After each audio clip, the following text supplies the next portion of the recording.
Assalamualaikum warahmatullahi wabarakatuh. Apa kabar anak soleh? Alhamdulillah, luar biasa, Allahu Akbar.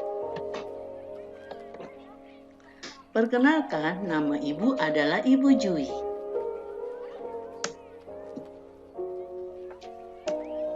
Ibu adalah guru SD negeri di Pamulang 2. Ibu mengajar di kelas 5B. Berasal dari Kecamatan Pamulang, Kota Tangerang Selatan. Nah, hari ini kita akan belajar bahasa Indonesia. Di tema 1 dengan judul Organ Gerak Hewan dan Manusia. Subtemanya adalah organ gerak hewan.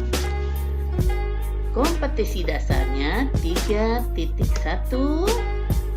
mengenai tentang menentukan ide pokok dan kalimat pengembang dalam sebuah paragraf. Nah, anak-anak, siapa yang tahu tentang alinea atau paragraf?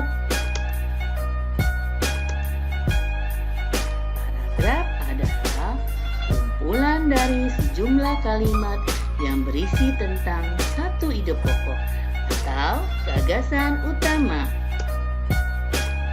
Fungsi paragraf yaitu untuk memudahkan mengembangkan ide pokok dalam suatu karangan.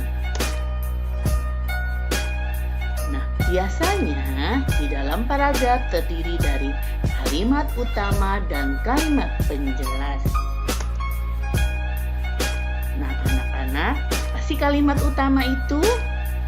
Kalimat utama adalah pokok pikiran yang dituangkan dalam sebuah kalimat. Nah, di dalam kalimat utama itu terdapat ide pokok.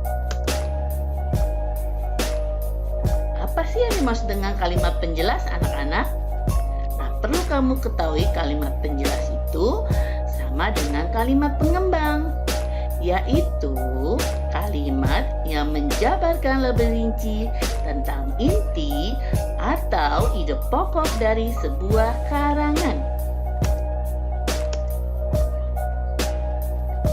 Ayo anak-anak, siapa yang tahu pengertian dari ide pokok?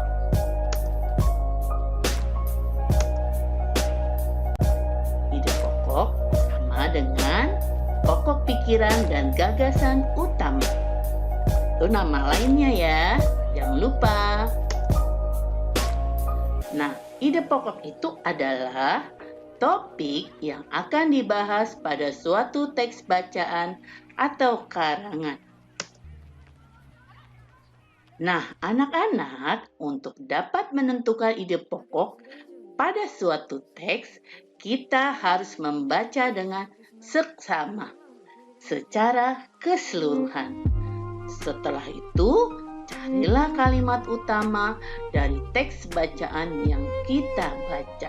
Ingat ya anak-anak, membacanya dengan hati-hati dan teliti.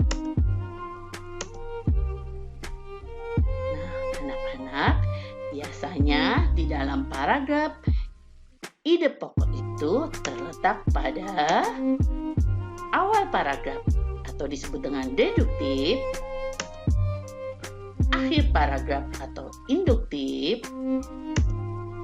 di awal atau akhir disebut dengan campuran, di tengah atau ineratif. Apa sih awal deduktif itu atau kalimat yang terletak pada awal paragraf? Jadi jika kalimat utamanya terletak pada awal paragraf itu disebut dengan deduktif. Tetapi kalau kalimatnya terletak pada akhir paragraf disebut dengan induktif. Nah, ada juga yang terletak di awal dan akhir paragraf itu disebut dengan campuran. Ada juga yang terletak di tengah paragraf namanya ineratif. Sudah paham kan anak-anak apa yang dimaksud dengan deduktif, induktif, campuran, dan ineratif. Nah, kita ke selanjutnya, pokok bahasanya, yaitu perhatikan contoh di bawah ini.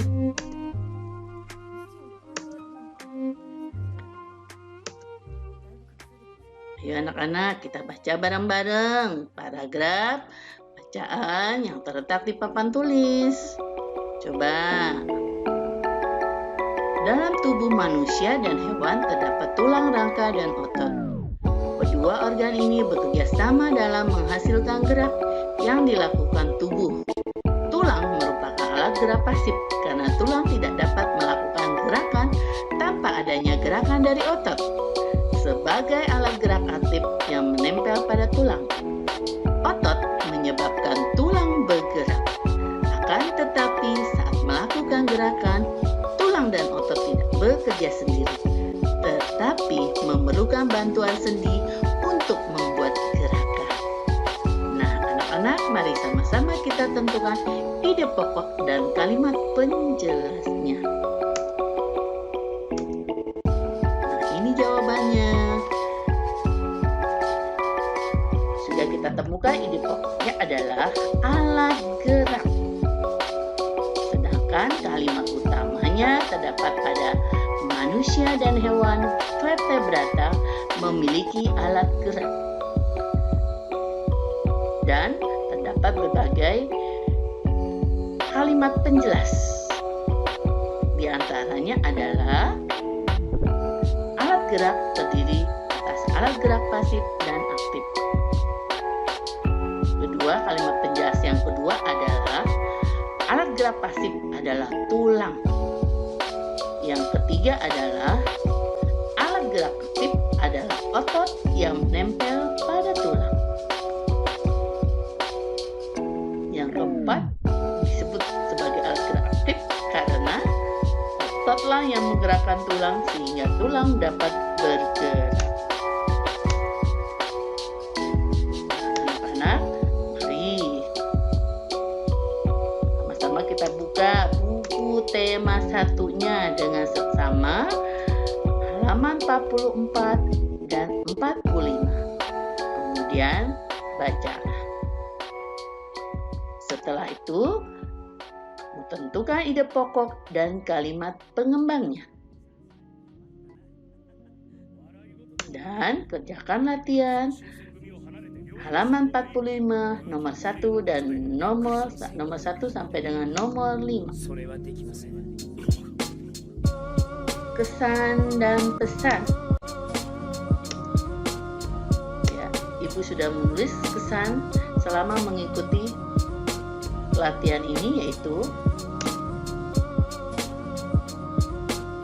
menambah pengalaman ilmu wawasan tentang penggunaan teknologi dalam pembelajaran sehingga menarik, senang. Perlu diadakan lagi tambahan di lain waktu agar lebih paham lagi kalau perlu belajarnya sama paparan saja karena suaranya lembut dan pelan-pelan kita dituntun. Dan Pak Dewa Paros sama orangnya yang lembut dan ganteng. Sekian dari Ibu. Sampai ketemu lagi di pelajaran berikutnya. Sayonara. Wassalamualaikum warahmatullahi wabarakatuh. Tetap semangat. 5B. Ceria, semangat, pintar. Yes, oke.